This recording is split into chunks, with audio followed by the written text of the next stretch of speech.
आज मैं आपको अकबर और बीरबल की एक बहुत ही दिलचस्प कहानी सुनाने जा रहा हूं। ये कहानी है ऊंट की गर्दन की। इस कहानी में आप देखेंगे कि कैसे बीरबल ने अपनी चतुराई से बिना कुछ मांगे ही अपना हक पा लिया। बादशाह अकबर अपने दरबार के सबसे बुद्धिमान मंत्री बीरबल को बहुत मानते थे।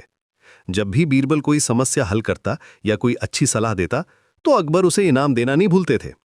लेकिन एक बार ऐसा हुआ कि अकबर ने बीरबल से कहा था कि वो उसे खास इनाम देंगे, पर फिर किसी काम में व्यस्त हो गए और ये बात भूल गए। बीरबल को इस बात का बुरा लगा। वो थोड़ा दुखी था, लेकिन सीधे जाकर बादशाह से अपना इनाम मांगना उसे ठीक नहीं लगा। आखिर बादशाह से कैसे कहें कि आपने मुझसे वादा किया था। बीरबल ने सोचा कि कोई ना कोई तरीका निकालना होगा। कुछ दिन बाद की बात है। अकबर और बीरबल यमुना नदी के किनारे टहलने निकले थे। मौसम बहुत सुहावना था और दोनों आराम से बातें करते हुए चल रहे थे। अचानक अकबर की नजर एक ऊंट पर पड़ी जो पास ही खड़ा था। उस ऊंट की गर्दन मुड़ी हुई थी, जैसा कि सभी ऊंटों की होती है। अकबर के जहन में एक सवाल कौंध गया। उन्होंने बीरबल से पूछा, बीरबल देखो, इस ऊंट को, इसकी गर्दन मुड़ी हुई है। ऐसा क्या कारण है कि ऊंट की गर्दन हमेशा मुड़ी हुई होती है।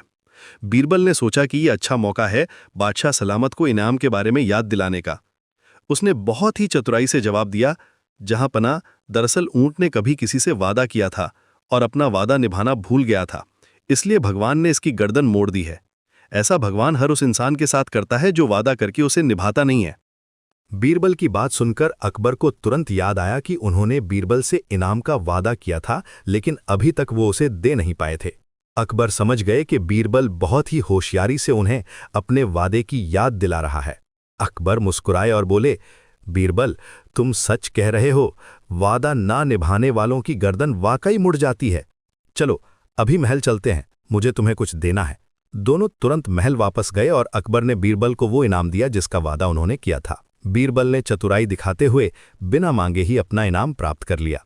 इस कहानी से हमें ये सीख मिलती है कि बुद्धिमानी और चतुराई से हम बिना किसी को नाराज किए अपनी बात कह सकते हैं।